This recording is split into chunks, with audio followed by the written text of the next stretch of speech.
The veldt is a vast expanse of green. Sometimes it seems to have no borders at all. My clan and I have travelled far and wide in pursuit of low-hanging fruit. Most of the time, we're not trying to reinvent the wheel. We just put our own spin on it and go after soft targets. As advantage players, we pride ourselves on not breaking the law. We simply bend the rules. Or better yet, we approach something from an angle the designer never envisioned. That makes us, by nature, problem solvers. Some take that instinct to its absolute limit. Guys who'll dissect the minutiae of a shuffling procedure at every casino they visit. Guys who'll buy half a dozen decks from the gift shop, hoping to find a printing defect on the card backs, in search of some unintended tell. Guys who penetration test kiosks and slot machines just for fun. Guys who've memorized the check-in and check-out procedure at every hotel on the strip to squeeze one more night out of a stay. But some take it further than that.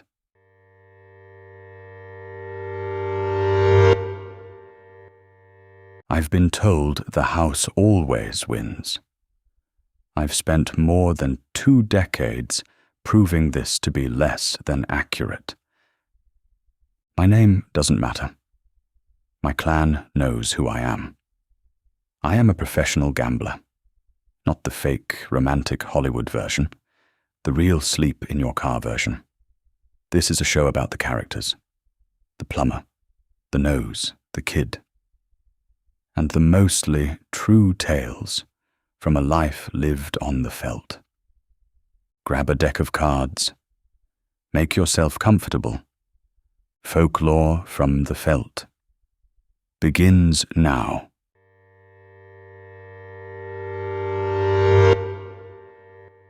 Imagine there's a very good reason to be at a casino 1,000 miles from wherever you are, and you can't drive there. Not just don't want to. Can't. Your license has expired. You can't fly. Can't board a bus. Can't take a train. Nobody's looking for you. No warrants, nothing like that. You're just about equidistant between your home state, where you'd have to appear in person to renew your license, and the opportunity waiting 1,000 miles away. Total cash on hand. About $1,000. And the last casino you worked no longer wants your business.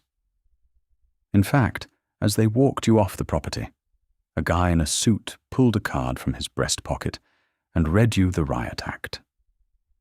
I, as a duly appointed representative of scumbag tribal gaming, hereby notify you that you are officially trespassed from all properties and entities owned and operated by the aforementioned scumbag tribal group. This is the mostly true story of the Gecko. None of that fazed him. He'd been down this road before.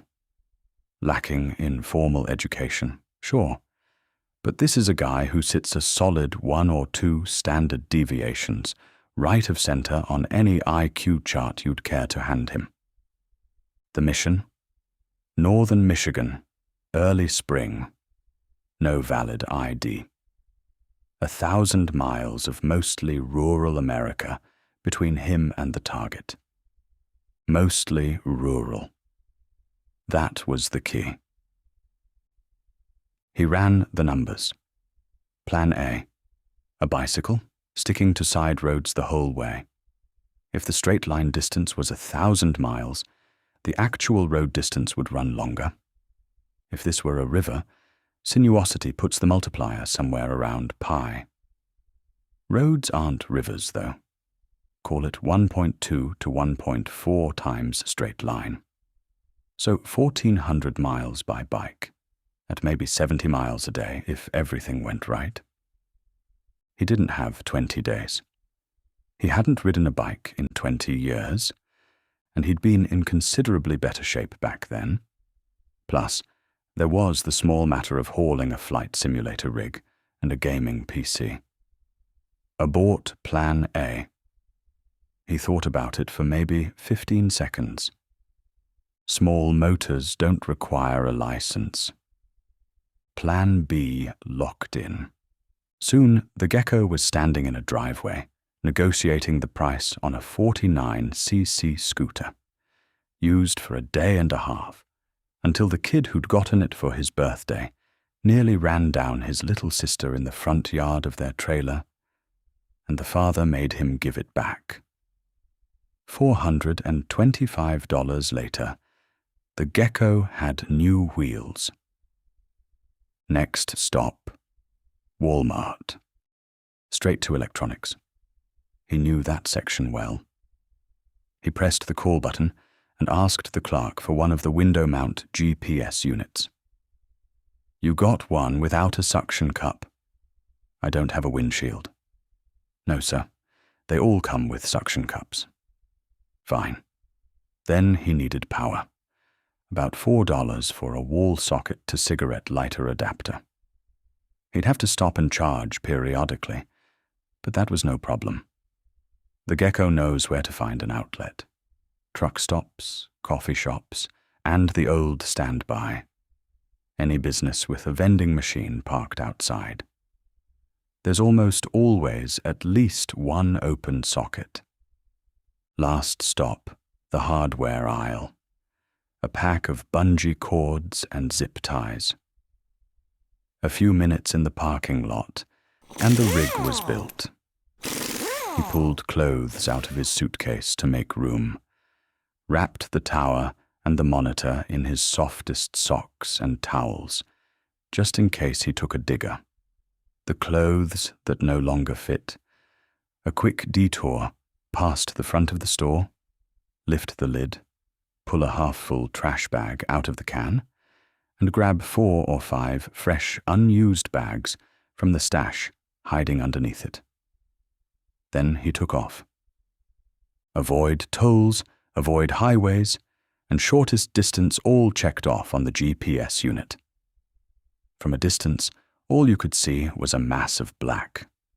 A black 49cc scooter with a couple hints of chrome, a black leather jacket, and a neat rectangular tower of suitcase, gaming PC, flight sim rig, and the rest of his worldly possessions. All weatherproofed under 3mm black plastic, strapped to the back. After his first traffic stop, he started wearing his flight sim helmet as a workaround for states with strict helmet laws. The TomTom clocked him around 22 miles an hour without much of a headwind. Days were still short this early in the year, but he could log 8 or 9 hours of seat time. That helmet, a tad too snug, after a couple of days, started to cut off the circulation just a bit. Not sure if he was daydreaming or hallucinating, but instead of that scooter, he saw the MH-170 attack helicopter he'd spent the last couple of years outfitting and upgrading in his favorite PC shooter. He'd zip-tied a joystick to the top of the gas cap and would pretend to fire on his enemies, the normies. A guy mowing his lawn, somebody checking their mailbox, a jogger putting in a few morning miles. Even that old lady and her poodle were fair game. It nearly came to a head one afternoon at a McRestaurant in the middle of nowhere. There were a couple setbacks along the way before this. The most noteworthy was when he had to camouflage the scooter and its payload on the side of the road and hitchhike into town for a tube and tire levers. But the McRestaurant stop was the one that nearly derailed the whole trip. A drive-through that wouldn't serve him. Something about only serving road-worthy vehicles. So he went inside, trigger finger still twitching from the last few miles. If not for a kid's birthday party going on in the dining room, the Gecko would have hit that place with the whole battery. sidewinders and all. These bastards had put extra pickles on his burger. He'd asked twice for no pickles. Helmet on, head down. Just forget about those McBastards and crank out these last few miles.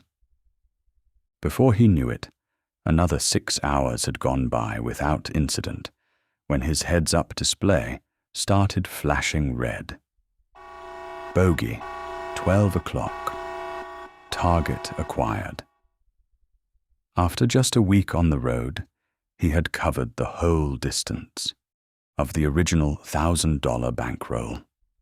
Roughly 600 had gone to the scooter and the Walmart supplies. Another 15 in gas. Most of the way, he'd just let whatever unclaimed gas would trickle out of 8 or 10 pumps to reach the next station, rinse and repeat. 2 nights in a hotel along the way. $50 in gold coins sent to a friend he'd never met in person, who was having a rough time on level 1256 of some game I've never heard of. $20 for Missy, who looked like she was in a bad spot outside a gas station in Gary, Indiana. $43 remained. $43 was plenty. He saw the banner over the main entrance, the one he'd read about online, reread the rules a dozen times. He skipped the player's booth entirely and walked straight to the front desk. "Can I make a reservation? I need a non-smoking room for the next 28 days. 2 beds if you've got it. I'll be paying cash, if that's all right." The receptionist put the reservation in the Gecko's name. He promised to be right back with the cash, then went to work, straight to the Players Club booth, where he handed over his ID and 42 of his $43. "Can you make me a new card? And I'll take 21 candy bars." The boothling said she didn't think they could give him that many chocolate bars. "Sure you can," the Gecko said. 100 is the daily limit. Ask your manager. After confirming the rules, the Gecko was right. The boothling explained they'd only been running the promo for 2 days, and nobody had bought more than 5 yet. He stuck out his hand. "I'm the Gecko. You'll be seeing a lot of me this month."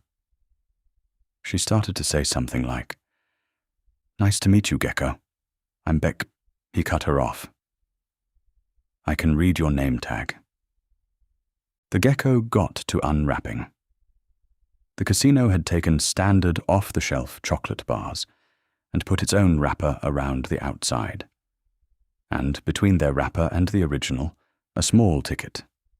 The minimum value on any ticket was $5 in free slot play. Somewhere in circulation were 5 golden tickets. Each golden ticket let the bearer choose between $10,000 cash or 100 pulls on a $100 denomination slot machine, played at 2 credits a pull. Anybody with a player's card could purchase candy bars for $2 each, maximum 100 bars a day. And, as if the rules were written specifically for the Gecko, you didn't have to buy them all at once. Even at a paltry 90% conversion rate from free play to cash, the Gecko was set to clear at least $350 a day. It turned out to be worth quite a bit more. Plenty of $10 and $25 prizes, even the occasional $100 hit. He was disappointed that, although on day 16 he pulled a golden ticket, he never repeated the legendary pull. After a couple of days, they all knew him, something of a celebrity in that small casino. They bought his cover story, a software developer from out of town who'd come all the way up there to get some work done and relax by the shore of Lake Michigan. That story would only run so long, though. After 30 days in a hotel, you sort of become a resident. The casino would have to go through the court system to evict him. So as the end of his stay approached, with the higher-ups apparently sending down conflicting instructions about the best customer they'd ever had, the casino paid out of pocket to move him to a fancy hotel in town. He hadn't actually hit 30 days, but they had a policy where 20-some-odd days triggered their reaction, just to stay ahead of any potential problems. Now, I'd heard about the scooter and the chocolate bar promo from the Mormon, and the Chard and I were practically driving by the front door of the place. We were headed to meet up with Two Eyes and the Kangaroo in Miami in a couple of days. No, not that Miami. Miami, Oklahoma. Like I said, we were right in the neighborhood, so we took the 6 or 7 hour detour north. We had enough time to double-dip the hotel, a double dip being where you stay one night, but squeeze 2 days of work out of it. Right before the Players Club closed for the night, we bought our 100 Willy Wonka bars each, then did it again the next morning. No golden tickets for us. A quick lunch, and we had to hit the road. "Why don't you guys stay?" the Gecko asked. "There's still 9 days left on the promo." I don't remember exactly what we told him. Probably something about not wanting to step on his toes. Truth is, we had much bigger fish to fry. The casino's decision to move him out to town, along with the fact that the casino's own inventory was weak and the promo would be ending in a few days anyway, got the Gecko thinking. He got on the interwebs and found a horse track a few states away with a bank of slots he could camp behind. Time to pull up stakes. He still had to play his golden tickets 100 pulls. He ran about as bad as you can run on $20,000 of action on a 97% machine, and still netted $14,000 and some change on the final day of the promo. The Gecko is nothing, if not resourceful. He's been broke in at least 37 of the lower 48, and still figured a way out every time. He's gone from 0 to 50 grand more times than I can count. Part MacGyver, part gamer, part degen, a true road warrior. So if you ever see a guy in the breakdown lane struggling to hit 25 miles an hour, give him a wide berth, or you might just be the next target of his juggernaut barrage.